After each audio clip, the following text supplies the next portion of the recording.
Hey, everybody, it's Bax, and welcome to Baxy's Musical Podcast. Today, we're brought to you by Canna Provisions. Canna Provisions is an adult-use cannabis dispensary with the largest selection of cannabis products in Western Massachusetts, with locations both in Holyoke and in Lee. They offer a warm, unique shopping experience with guides rather than bud tenders. In fact, they're not just a dispensary, they're a destination. Visit cannaprovisions.com. That's cannaprovisions.com. Adults 21, please, and please consume responsibly.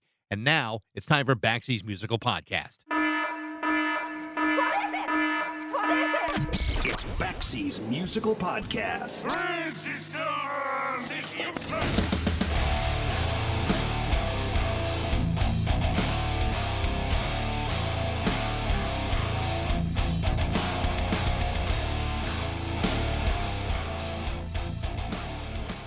The freaking Melvins.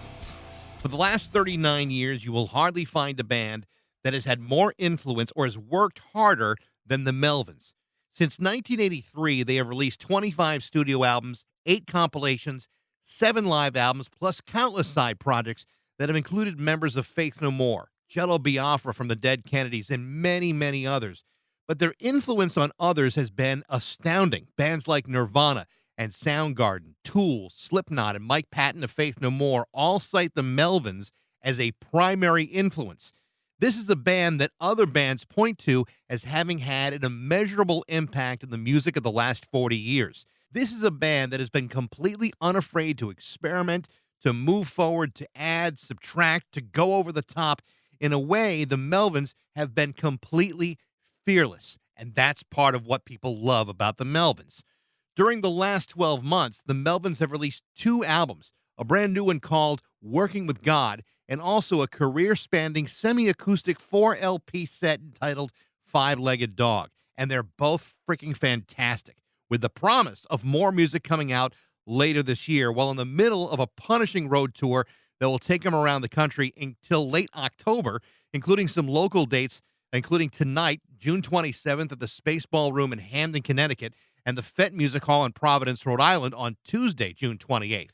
That's why I am totally excited to talk to the band's lead singer, guitar player, and primary songwriter of the Melvins, King Buzzo himself. This is Buzz Osbourne from the Melvins on Baxy's Musical Podcast.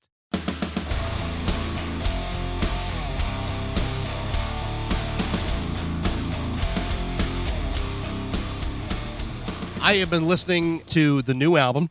I've been listening to the new EP on Spotify. I don't have that yet, and also the new 4 album acoustic set. I'm just as I'm going through all the stuff, thinking all the things you've done in the last year.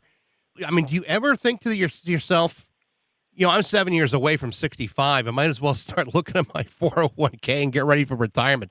Do you even think that way, or are you? Because I'm counting down every single day. Well, how old are you? I'm 50. I'll be 56 this year. So we're like 2 years apart. So you're counting down the days before you can quit working? Oh, my God, yes. Absolutely. Yeah, well, I mean, I don't know. I mean, I don't know. The idea of not working has never really crossed my mind, I guess. I guess for a guy like me, I mean, I do, morning radio. So the idea of waking up at 3 o'clock in the morning as opposed to going to bed at 3 o'clock in the morning is a different animal altogether. Yeah, I suppose. I get up early, so I've been getting up early for a long time. So Yeah. I don't know. It's all kind of strange to me, all of it. I'm not really a 9-to-5 guy, Right. but I don't know. I never had a 40-hour-a-week mentality. No, but you do have a mentality of working constantly. I mean, you guys are off the road. That's what I mean. Yeah, you guys are off the road right now, but you're going back in about a month or so. And it's like, do the Melvins ever take a real break? And what do you do when you take a break? Well, I mean, during the pandemic, we didn't work, well, not like normal, but we made a lot of records and did all that kind of stuff. But as far as taking a break, I mean, they asked Bob Dylan, why do you still tour at your age? And he said, well, that's the deal I made. Yeah, I suppose. And it worked out pretty well for him, I guess. Yeah, I mean, I don't know. I like doing what I'm doing. The idea that I would just quit, I guess sounds kind of nice. Yeah. To some degree, but I guess I don't see it that way. Right. I mean, I only look like I work hard compared to other rock musicians who don't do anything. Well, a lot of times you'll see, an artist make like one record every 5 years, and they say, "Oh my God, he's so prolific." But you guys are coming out with, one, two, and an EP all within a 12 months. So, I mean, Well, it's one of the records was 2.5 hours of music, yeah, exactly. refigured, the whole Yeah. thing. Yeah, I want to get to that in a second, though. But I've been listening to "Working with God" a lot Yeah. lately, and the Oh, thing good. the thing I love about it is I'm never going to be able to listen to the Beach Boys the same way. Good. Which I think We is, like the Beach Boys. I love the Beach Boys too, but I think it's hilarious that that's how you open it up, and with "Fuck Around," and all I can think of is "Fuck Only Knows" and "Fucking USA" must be coming up next. No, I think we're done with that. But I also We love took it to its logical conclusion. Yeah. But I also love the way you closed it out with. I remember that song as being like the closing theme to the Sha Na Na variety show back in Me too. the 70s and 80s, and I just thought that was what a hilarious way to close it out. But it's not the Melvins Diver Down by any means. There's lots of great stuff in between there. So I just think that to have to bring humor into the music, which you've done forever, but that was actually very cool. Yeah, I mean, we like it. I don't know how much people appreciate it. I honestly, I don't know what people think or what they want. I have no idea. Yeah. I don't think they know either. I know that it's easy to offend people with stuff. It's easy for people to take it not take it seriously, which is crazy to me. But whatever, I think if you listen to everything in between, you realize no. This is serious music, and this is the Melvins the way you expect the Melvins to sound. And it's also That's what I've always thought. Absolutely, and it's also the 1983 lineup of the Melvins, which is also pretty cool too. As close as we'll get to the 1983 lineup. How did you decide to work with Mike Dillard again? That happened a long time ago. We did an album before this called Tres Cabrones, and this is the second album. We got together and started playing stuff that we had recorded in 1983 with him live. But being able to do that is tough because he's a union machinist, and he has a family, so he has to, figure out when he can do that kind of stuff, and we had to kind of go around his schedule a little bit. And then we did some live shows with him, playing only stuff from '83, and then he suggested, "Why don't we try doing some new songs?" And so then I went to work on that, and that was the Tres Cabrones record, and then it was time to do a new one. That's when this came up. And it's not that I'm disappointed in people, but people just like, well, it's not really a whole album. It's this, it's that. It's like, you know what? If you don't like this record, if you don't like Working with God, I don't know what to tell you. I just don't know what to tell you. People out there, you guys need to lighten up. It's like, it's people like you that made me do what I do. Yeah. It's gotten a good response, but it's just like, whatever. I'm sick and tired of it. I'm just tired of it. Someday I'm just not going to be making records at all. Yeah. I won't be doing anything, and maybe that will make you happier. when you've worked on that many records in your career as the band, right? And when you've That's had that many, it's really hard to come up with. It's really hard to come up with Sticky Fingers 25 times. It doesn't happen that way. And I don't care who it is. It's always anyone who's got a large body of work has albums that are great and has ones that are not so great. I actually really like this record, and I think it's a great record. I think so too. And it's confounding to me how someone can look at it and say, well, you're not being serious with it. No, listen, have fun with it. This is your career. It's really how you feel rather than how some critic feels on Rolling Stone or wherever it may be. Well, critics, it's like I can never, I'll still be making records while they're selling canoes somewhere. The other record, Five-Legged Dog, I think is very cool. 36 songs. It takes up 4 vinyl LPs. How did you go through all of these songs and decide these are the ones we're going to play and these are the ones that we're not? That had to be 25 records you guys have got. That had to be kind of a hard process to go through. It was fairly daunting, but not the end of the world. I would kind of go the night before we were going to record and figure out which ones I thought maybe we could do, and then bring in 3 or 4 of them to work on that day, and we would just go through it methodically. that was essentially how we did it.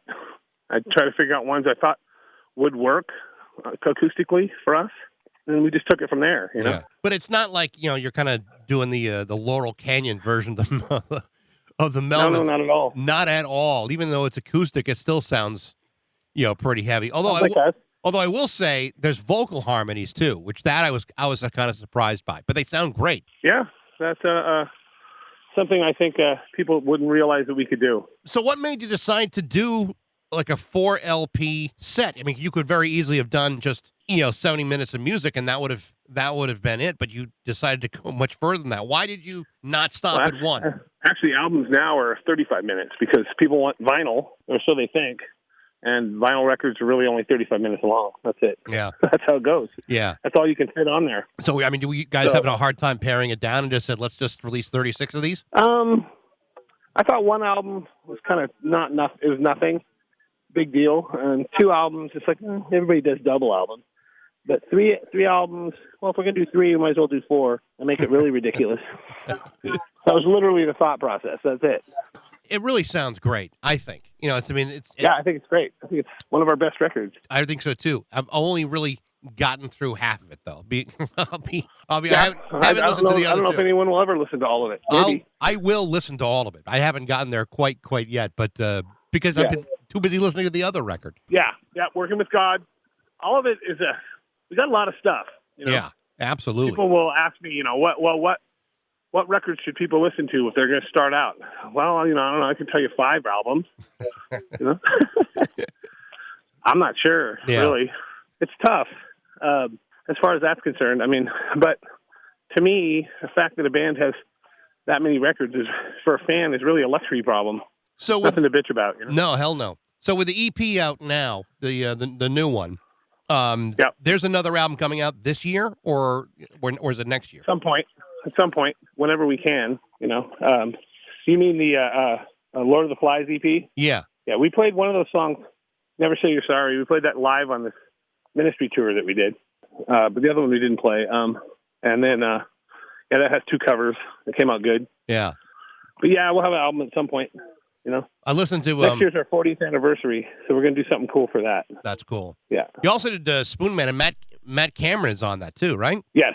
That had to be kind of fun. We had our version of it done, and then he came in and added stuff to it, which was cool. He played along as well, which was nice. I mean, we worked that out when we did the Chris Cornell tribute thing at the Forum. And so we kind of worked out a version of the song a little different than theirs, and then took it from there, I think the thing that always impressed me about you guys, a lot of bands kind of fall into a formula, and they stay there, and they never, ever diverge from it whatsoever. And and as a result, they get bored with themselves, or they don't last, or tears the band up or whatever. But you guys are always kind of mixing it up. I mean, it's like a fearlessness about Melvins that you either listen to it and appreciate it, or you at least try to decipher what's going on. And I think a lot of artists are, I don't know, maybe just afraid to take an experimental approach to what they do. But I think Melvins fans really appreciate that, because it says you guys aren't going to rest on your laurels. You're never going to get to the point where you say, well, the Melvins are just phoning it in.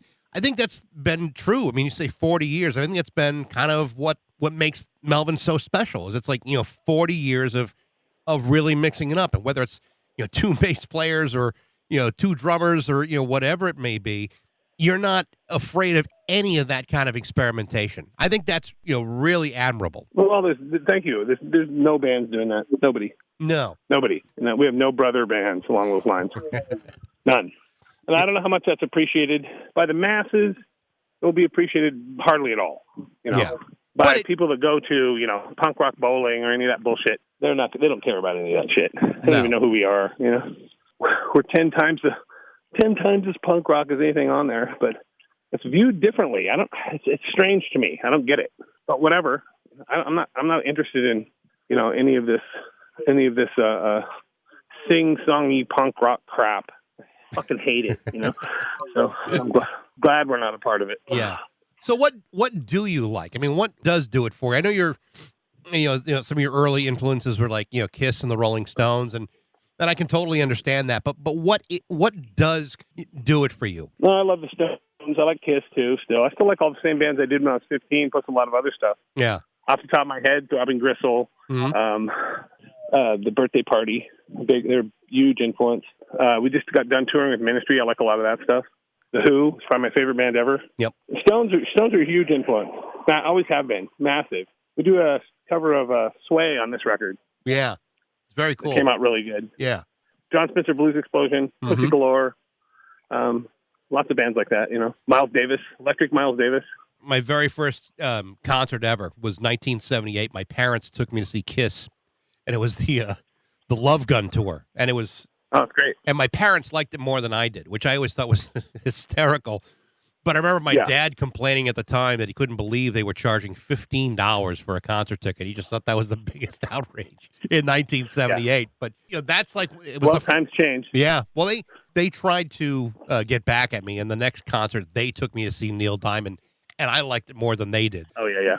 So what are you going to do? Yeah. But I hear like the Birthday Party a lot. I mean, I hear that real heavy riff. I don't want to say it's like dirgy, but. The way some of the Birthday Party stuff, I assumed that was a big record for you guys. Oh yeah, absolutely, huge fan. Yeah, I totally see Massive fans of that stuff. I mean, couldn't be bigger. I know you guys get constantly asked about the whole grunge thing, and I know that you personally have tried to kind of distance yourself away from. Well, not really. Well, but you've kind of been critical of what grunge became. And I remember working at a radio station at the time when Smells Like Teen Spirit came out. And I was working at a radio station that was playing predominantly, the Bon Jovis and Wingers and all that other shit. And then we start playing Nirvana, and it was like, holy smokes, what the hell is this? And it was a big moment for us in radio because it made everything seem kind of stupid and trite in a way. I mean, it was a big moment. Yeah. And they all and those guys and Soundgarden, they all kind of pointed to you as being a major influence on what they did. How do you looking back on it after all these years? I mean, how do you feel about the role that you guys may or may not have played in all of that? Well, without us, none of that happens. Yeah, that's for sure. No question. Those bands might have happened, but they're not going to sound like the way they do. No way. But you got to remember those.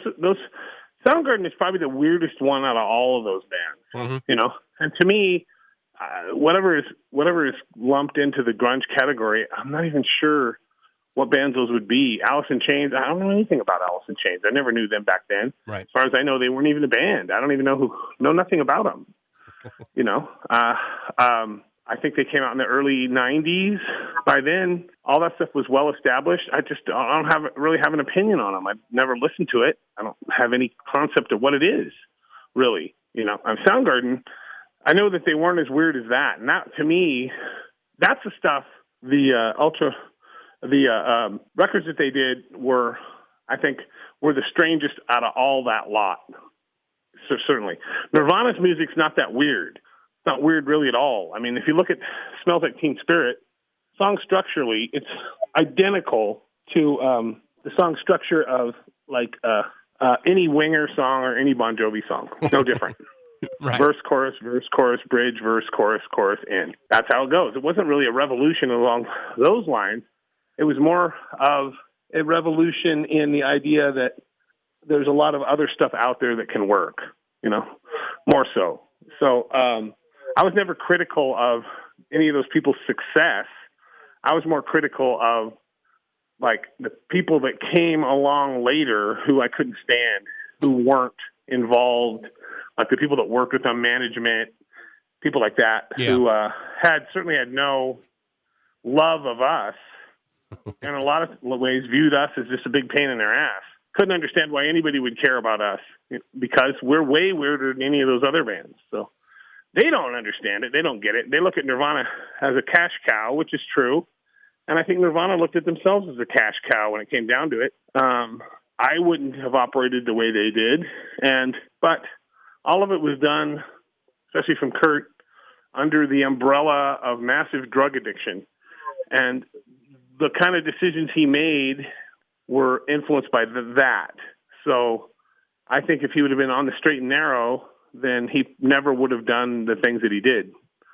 You know, whether it was what he did in his personal life or what he did musically, as far as like commercially, as far like what he did, you know, to further his career was much different. I know in my conversations with him towards the end, he wasn't happy about any of it. Not with who he was playing with, not who he was married to, none of it. So I know that was true. So the whole story ends really badly. It ends very badly. And I don't have happy memories about any of it. And then the Soundgarden things ends badly too. So it's just, you know, for me to look at it in any other way other than that would just be a fantasy. I don't have that ability to just distance myself from it and go, look at the good times. Well, the good times weren't really there. It's a sad story. It ends badly. And that's how it goes. I move on. I do what I'm doing. And if people don't appreciate it, there's nothing I can do about it. I think that they're wrong. I just think that they're wrong. I view what I do and guard it very jealously, you know, very jealously. And I think if people that don't like what I'm doing, I won't say anything, but privately I view them as the fucking enemy. Fuck you. You know, go out back to your stupid life and like whatever stupid bands you like, but expect me to think it's okay for you to hate what I do? Right. No, I'm not going to afford you that luxury. I mean, I see how, you know, Chris Cornell, Kurt Cobain are mythologized, and I understand how I understand your point of view from it, because I mean, these are guys you knew, and these are guys who you saw, you know, go through their problems. I mean, that's real personal. For everybody else, we don't have that real personal connection, so it's easier for the average guy in the street to say, "Whoa, you know, those were the good old days." But to me, I look at that time period, and I look how selfishly how it affected me, and if there's anything I ever taken back or out of that time was working in a radio station. You got to see A&R guys, record reps coming through radio stations all the time, trying to push records. Guys who 1 month were dressed up in, you know, their hair all teased up and Dayglow spandex would come in 6 months later, and they're all wearing, you know, they're all wearing knit caps and flannel T-shirts and smoking clove cigarettes, because all of a sudden now those guys have just turned grunge. And it was like, man, you want to talk about a friggin' poser? You're trying to do their job, trying to, you know, live this image. To me, it just kind of shows how, you know, fans and people in the industry are willing to, you know, kind of turn on a dime.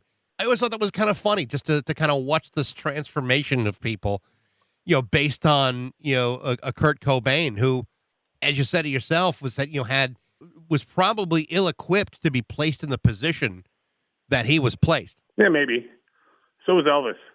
You know, and look what happened to him. Yeah. Not a whole lot different. So, yeah, I don't know. I mean, they plugged Nirvana and those other bands into the same mechanisms that they sold Winger. It was no different, or Motley Crue. Same stations, same management type people, same record labels, same everything, same tours, no different, same venues, no different at all. So I don't view it as different as far as that's concerned. Right. You know, Soundgarden is the one band who did songs that were odd timings and weirdly done that I appreciated more, you know, than, honestly, I listen to that stuff more now than I ever did then. You mentioned going on the road with Ministry, perfectly good example of a guy who, you know, Al Jorgensen, how, you know, that first album that they did, total manipulation by record companies, and, you know, over the years he's disavowed it, but, you know, because it was just a pop record. I mean, that's basically what it was, and, you know, what he would take Ministry to become. But the story of the influence of record companies, I always thought was a really fascinating story for a guy like that. Yeah, I mean, when you go to a major label, they're very upfront about it. We're here to sell records. And my experience at a major with 3 albums was they did very little manipulating of us. They didn't know what was going to sell. They had no idea. If I'd have went to them and said, like every fucking other band does, tell me what to do to make it, they would have done that. You know, right? They would have done what they would have. If I just said, I will do anything you say, whatever you want, show me how to do it. That's what I didn't see a lot of manipulation when I was on Atlantic. I saw bands going to the record label and telling them, we want to do anything you tell us to do. That was every band, Right. you know. Wasn't just pop bands. It was grunge band. It was every fucking band was willing to do that. So I never saw that. I didn't have that experience from them. There's a lot of stupid people at the majors, but there's a lot of stupid people at indie record labels. Right. The major labels will do what they tell you they're going to do. They will give you the money they told you they were going to give you. The indie labels will just pay you nothing ever. So which is the bigger ripoff? You know? Do you think that the way Atlantic may have dealt with you was that they just assumed that you were not going to be the kind of guy who would be easily manipulated? If I'd have went to them and said, look, tell me what to do, I'll do anything you want. Yeah. But I had it written into my contract that you don't have to put the record out, but you have to give us the money for it. And we deliver these records with covers and mastered intact, everything. There you go. You don't even know where we're recording. You have no idea. I mean, every band can do that. Yeah. No problem. But they're not going to do that. They want this machine behind them to turn them into big pop stars. That's what they want. Okay, fine. You know, we viewed the Atlantic, and I think Atlantic kind of viewed us also as a cool thing that other bands that might be more commercial might think was cool and have us on there. But I thought it would only be one record, not 3 fucking albums. So we got to make three albums that I really like. Yep. That was really fun. And we got to be on the same level as Led Zeppelin and the Stones. So I thought that's where we belonged, always. So it's like, great. The ironic nature of all that was not lost on us. And I never thought, with most bands, once they get dropped off of a major, that's it. They're done. They can't move forward. They made their big play, and that was it. That was, to me, that was just barely even the middle of our career. You know, I've made tons of albums since then. I made a record that came out just a few months after we got dropped, and we toured for the next 18 months. Nothing's changed as far as that's concerned. Nothing. Yeah. The record labels change as far, you know, but I'm a kind of a creature of habit when it comes to that. And so we've been on Ipecac for 20 years. We've had our records on Boner for 30 plus years. I've never touched those records. Those people treat me right. I'm not going to go anywhere until they treat me wrong. Yeah. I just think you can do any kind of music you want, anything you want to do. The fact that you don't do it, that's your fault. You know, I can't imagine being any of these people thinking, they want to make it, whatever that means. Okay, great. Good luck. Hopefully you'll make it, you know, and when you do, hopefully you'll be happy. But I'm not one, I don't do well with people telling me what to do. I just don't do well with it. I'm not good at it. You think that's what I'm going to do? Really? That's interesting. We'll see. I'll do what I want to do in the time that I want to do it. You know, the second I heard John Lydon say when he was in Public Image Limited, the second you start to dictate is the second we cease to function. Everybody can do that. You know, if you don't do that, that's your own fault. You have no one to blame but yourself. So, if that's what you want. Great. Good on you. Go for it. You know, but I have no interest in any of that sort of thing. You mentioned a long relationship with Ipecac Records, and and for people who don't know, that is the record company that's co-owned by Mike Patton from Faith No More and Mr. Bungle and all the other millions of other things that he does. I mean, that's a perfectly good example of a guy who, very much like the Melvins, is not afraid to experiment, not afraid to do something totally different. I mean, he did a couple albums in Italian, which, you know, who's got the balls to do that? But he did it. I mean, do you think that having a guy like that co-own the record company that is distributing your records, I mean, that has to open a lot of doors for a band like yours that, you know, also doesn't want to rest in their laurels. And in a way, you're every bit as experimental as he is, and they allow you to do that. That's a pretty cool relationship. Well, they don't allow me to do it. I just do it. Right. You know, I'm not asking permission. Yeah, I don't ask permission from them. Right, but there's no interference. What do you think of this? Yeah. Should we do this? It's like, no. I mean, indie label, if I was on an indie label, it's like, you guys just shut up and I make the records and you see if you can sell them. But, you know, if you can suggest something to me, but don't expect me to do it. I don't want to do it. I'm not going to do it. I know what I'm doing. I know how to drive this car. I've been doing it for a long time, and it's a war of attrition. We never stopped. Never stopped. You know, we didn't break up and get back together. It was all out from us for us for the last 40 years. You know, even before we could make a living playing music, it was all out. That's all I thought about and all I did. 70% of my waking hours are stuff like this, where I'm doing stuff that are band oriented. That's it. Trying to figure out how I'm going to do it. That's why it's always absurd to me when I find people talk about, 40-hour work weeks and weekends off. And, you mentioned retiring. It's just like, well, I don't understand any of that. Yeah. I just don't get it. No, there's no pension fund waiting for me, It's like I have all kinds of other plans along those lines, and I have all kinds of odd ideas about how things work. And so far, it's been fine. Yeah, I haven't been disappointed, and I've ran my vehicle out in the tall weeds for decades, and so far so good. Fair enough. Hey, Buzz, I really appreciate the time today, and thank you. And it's great to talk to you. Best of luck with everything you've done. I've really enjoyed the 2 records that came out. I think they're really, really Glad cool. you like it. Thank you so much. I really did. So thank you. All right, great. That's Thank you, awesome. Buzz. Thank you. The name of the 2 new albums by the Melvins include Working with God and the 4-album set 5-Legged Dog. Hey, thanks for listening. I hope you enjoyed it. If you did, feel free to like it, share it, subscribe it, tell all your friends about it. Thanks to Canna Provisions for their support. You can support them by going to cannaprovisions.com. You can also email me at bax@rock102.com. I'd love to know what you think. Thanks again for listening to Baxy's Musical Podcast.